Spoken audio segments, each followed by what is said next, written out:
Finally episode के and में अनुज बोलेगा मेरी एक मीटिंग है श्रुति, तुम गाड़ी से नीचे उतर के चली जाओ। श्रुति बोलेगी ओके तुम अपनी मीटिंग एंजॉय करो। तो श्रुति को अब शक होने लगा है अनुज के ऊपर, तो श्रुति अनुज का पीछा करेगी और अनुज जाएगा अनुपमा से मुलाकात करने, क्योंकि उसने उसको फोन करके बोला एक मुलाकात, कुछ सवाल बाकी हैं हमारे अनुपमा मेरी शादी से पहले।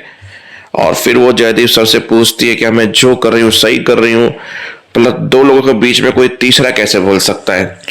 और मुझे ऐसा क्यों लग रहा है कि अगर मैं मिली तो कहीं तीसरी की जिंदगी बर्बाद ना हो जाए, कुछ गलत ना हो जाए। बोला गलत तो नहीं होगा, अगर आपका मन साफ है तो फिर गलत कभी नहीं हो सकता।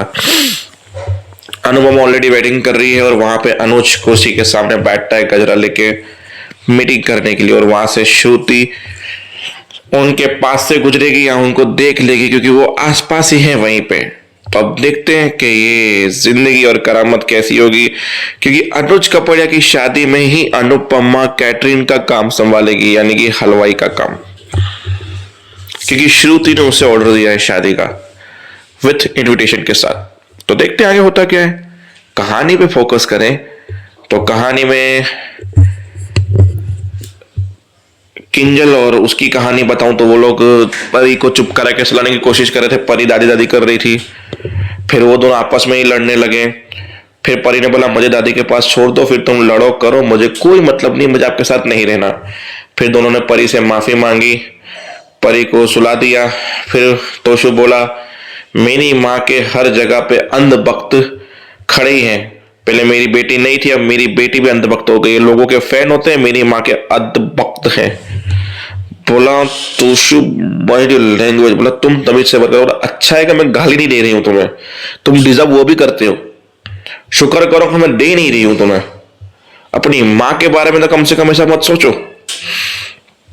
फिर काव्या का सीन बताओ तो काव्या और वनज जब बातें कर रहे थे रोड पे कि तुम अनुपमा की तरह डिम्पी को चलाने की कोशिश मत करना, और जिस दिन डिम्पी ने अनुपमा की तरह भगावत कर दी ना उस दिन तेरे पैरों तले जमीन खिसक जाएगी। तो ने उसको डांस अकेडमी की चाबी भी दे दी और सारा कंट्रोल भी ले लिया, एक तरफ से आजादी भी दी, वो भी सांस लेने के लिए तुम्हारी परमिशन की जरूरत पड़े, तो ऐसी आजादी किस काम की। बोला तो कोई दिक्कत हो तो जाके अंदर चली जाओ, यहाँ पर रोड पे तमाशा मत करो।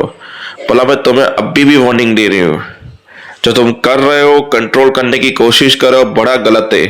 एक पंछी के पंख काट के उसको बोलो तुम्हें आजादी दे दी, जहां उड़ना है उड़ो, क्योंकि वो उड़ ही नहीं सकता, तूने उसके पंख ही काट दिए हैं। मतलब डांस अकेडमी में एडमिशन तुम लोगे, मतलब तुम बच्चों और औरतों के अलावा किसी को घुसने ही नहीं दोगे जिंदगी में, हिसाब किताब भी तुम रखोगे। मतलब डिम्पी के पास तो कुछ होगा ही नहीं ना, मतलब इनडायरेक्टली डिम्पी काम भी करेगी और जेल में कैद भी रहेगी।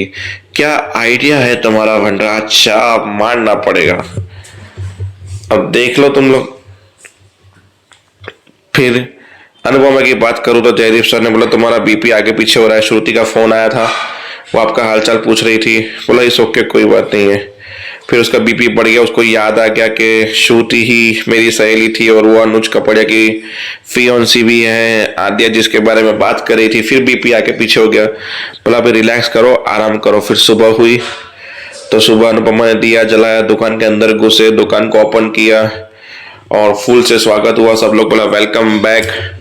फिर पीछे से श्रुति आ गई, श्रुति को अनुपमा देख के शौक हो गई और फ्लैशबैक याद आया। फिर श्रुति ने बुके दिया, बोला ये आपके लिए, मैं आपसे मिलने के लिए तड़प रही थी, मतलब इनके घर पे गई, कितनी बार कोशिश की, फाइनली आज मिल गई आप मुझे। बोला इसकी क्या जरूरत थी, आपने कल मोगरे के फूल भेजे तो थे। बोला मैंने कोई मोगरे के फूल नहीं भेजे। फिर अनुपमा समझ गई कि अनुज ने ही भेजे थे, अनुज को पता है कि मुझे मोगरा पसंद है। तो जयदीप ने पूरे वेलकम पे मोगरा मोगरा कर दिया था कि अनुपमा को एक अच्छी वाइब्स आए। अनुपमा खुश हो गई ये देखकर। फिर श्रुति का कॉल अटेंड करने के लिए साइड में गई तो पीछे से अनुज की एंट्री हो गई, दोनों आमने सामने आए। फिर श्रुति इज माय फियोन्से एके, यानी कि अनुज कपाड़िया। फाइनली आप दोनों की मुलाकात हो ही गई।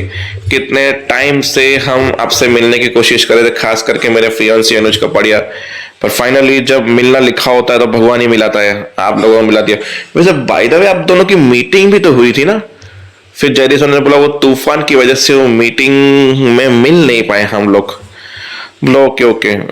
फिर बोला कि इनके हैव अ सीट, क्योंकि जयदीप सर समझ गए कि अनुपमा थोड़ी अनकंफर्टेबल हो रही है, तो आप बैठ जाइए अनुपमा, आप इनके लिए मसाला चाय। बोला इस श्रुति ने बोला रिक्वेस्ट कि आपका वर्किंग टाइम है अनु इनका तो क्या हम थोड़ी देर बात कर सकते हैं बैठ के। फिर चारों साथ में बैठे हैं। तो बोला आपने अपना रेस्टोरेंट का नाम क्यों लिस्ट में से ले लिया, you the big opportunity in Joshi Ben का यूट्यूब चैनल और आपका रेस्टोरेंट का, ये तो बहुत अच्छा अचीवमेंट था, ये तो आपने वापस क्यों ले लिया।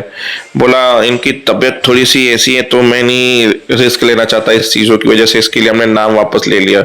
हाय हाँ मैं तब बोली कि आपकी तबीयत कैसी है अनुपमा जी, आप सब ठीक है ओके। बोला इस ओके।